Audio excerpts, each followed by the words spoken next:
how so many fourth quarters have gone this year. Just, I guess, what was different about this one? What were the emotions like after you pulled it Well, off? we found a way this time. It was, even from the punt recovery, it was the same. I said something to the officiating crew. It's the same crew we had at Illinois when we had the chance for the recovery. That was a muff, and they got the ball back. It ended up being a big play. This one went our way. Able to punch it in. We found a way to get some stops defensively. At times when we had trouble slowing them down, we tightened up a couple different times for some key plays. Able to get the fourth down stop there at the end and found a way to run the clock out. Yeah, just, I mean, what were the emotions like in the locker room? It's a pretty excited group right now. They're very excited, very proud of them.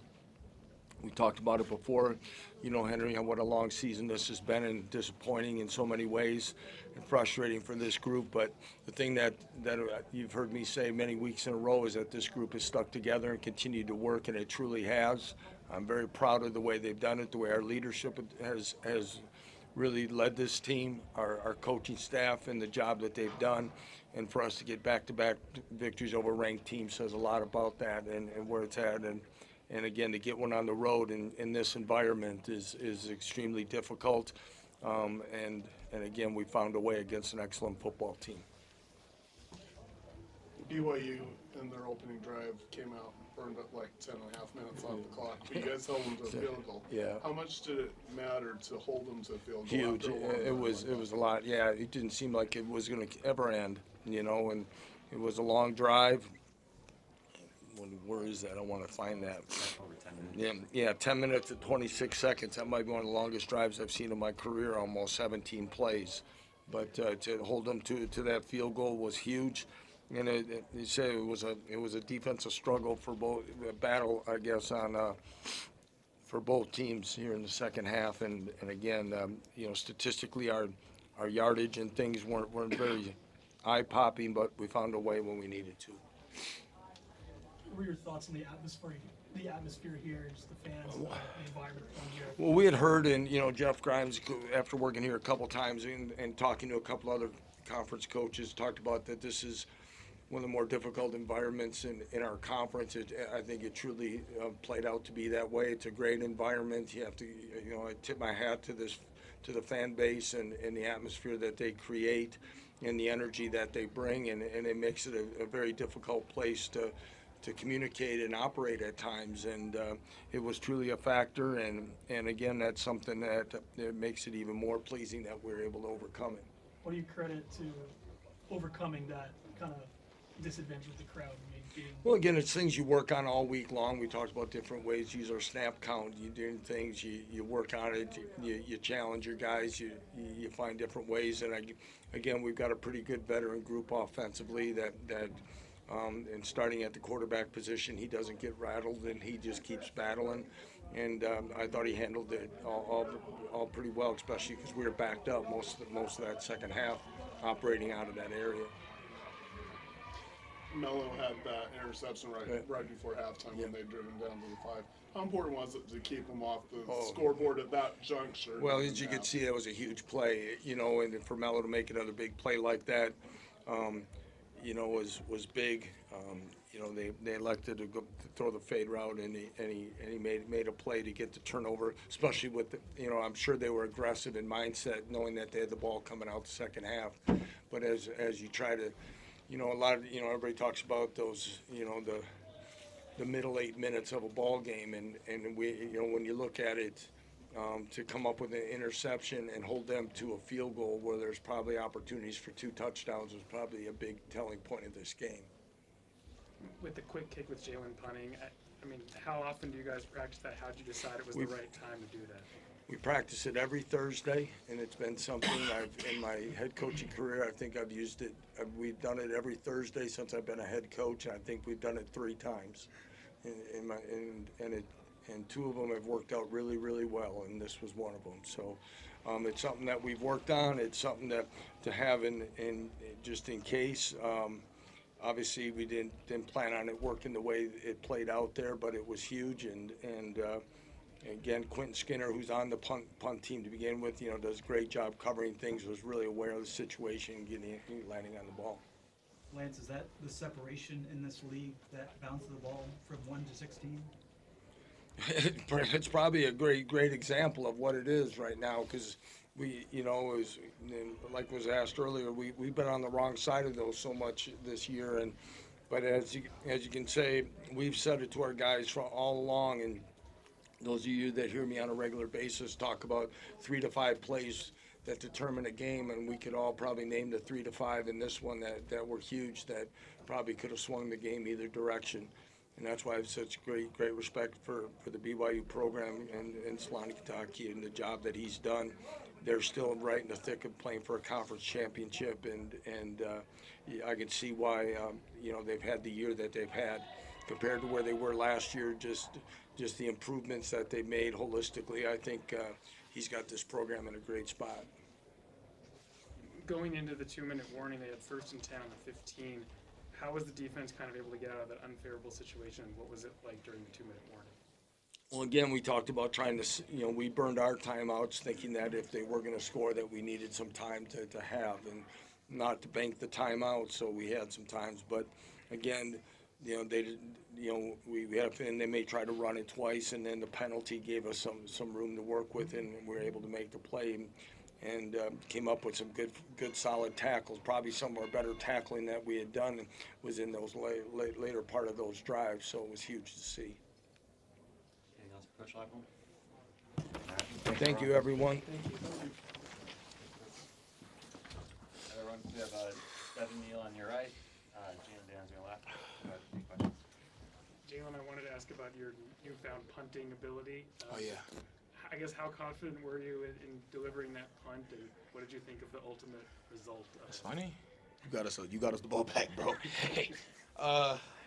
Yeah, I mean, that's something that, we've been working ever since Coach Leipold has gotten here. I've gotten the chance to be able to do it a couple times, throughout his years here. And, we've been working on it all year.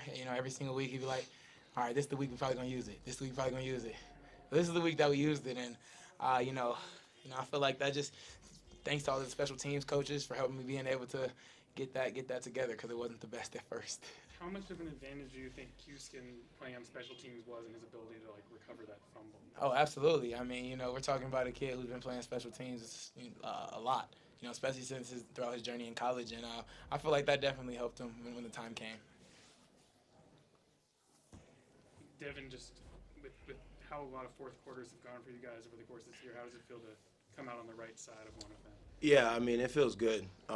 Just because that's what you need to win, especially in this conference when teams are kind of, how it goes every week. So for us to close that out, leaning on our defense because, we as an offense, we didn't execute when we needed to the most. And so, that's what makes a special group, though, is when you can, combine and all 3 phases of the ball are in sync. And, sometimes you need your defense to step it up a little more. Sometimes you need offense to step up a little more. And so they made plays when we needed them to, and obviously they shut it down, especially down in their red zone as well. Jalon, first time in school history that you guys have beaten ranked opponents in back-to-back weeks, one step closer to bowl eligibility.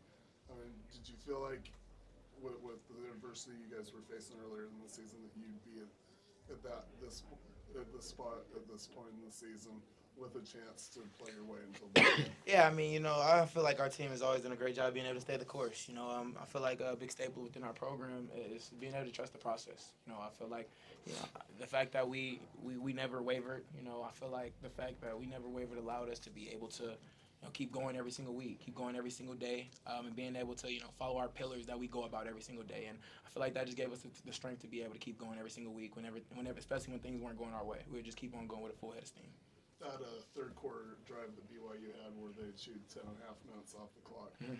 But defensively, you guys held them to a field goal. Mm-hmm. What did that do for the offense to finally get on the field knowing that they weren't able to get a touchdown after having the ball all that time? I mean, that's a big shout out to our defense, being able to make big plays when we needed them. And I feel like our defense being able to make those plays definitely gave our offense the confidence to be able to try to go out there and be able to waste as much clock as BYU was doing. And, it just hats off to the defense being able to make plays all night. Both of you guys, what was it like on the sideline going to that 2-minute warning? They had 1st and 10 on the 15-yard line. I guess how much confidence do you have in the defense to be able to hold from that point forward? I mean, for me, I have full confidence in our defense just because that's the performance they put on all day. And you've seen back-to-back weeks really where the defense showing up, you know, and that's really special for us. And, you know, at the end of the day, you know, they have confidence in us and we have to have confidence in them. And so, yeah, man, I mean, they had a great day all around. And, you know, they kept a really good offense at bay, and so that really helped us and propelled us for this victory. Absolutely. I mean, I had all the confidence in the world in our defense. I mean, I've been able to see them practice since fall camp, and I've been able to see them in these situations, being able to make these plays when it comes down to it. So, yeah, like I said, we had all the confidence in the world in our defense to be able to go out there and make the stop. Jalen, how are you able to put that interception behind you, especially with how things have gone in some of the other weight games, and kind of come out and just forget about it, I guess? Game is game. It's a part of the game. I mean, you're going to make mistakes, and the more you harp on those mistakes, the more you're probably guaranteed to be able to make more. You know, and I feel like my offense being able to have that confidence in me, being able to say, shake it off, go to the next play, being able to have all of the confidence in the world from my teammates allows me to be able to go out there and be like, all right, next play. At the end of the day, you know, mistakes are going to happen. It's about how you bounce back from the mistakes. Anything else for Jalon and Devin? All right, Thank you. thanks, guys. Thank you, guys. Luke, you had talked about wanting to put a brand of Kansas football on display.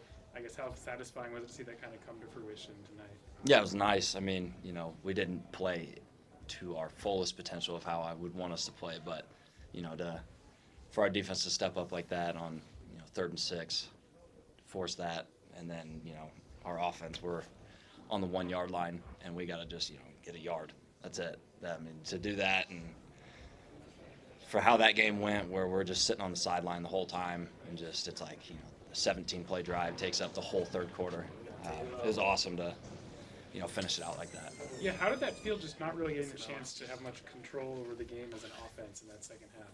Yeah, like that first drive, it's like, you know, you come out, you warm up, and then it's like, okay, we're sitting, and then you're like, all right, we're getting ready to go, and then they do another media timeout, and you're like, oh my gosh, it's been like 40 minutes since I've moved my legs.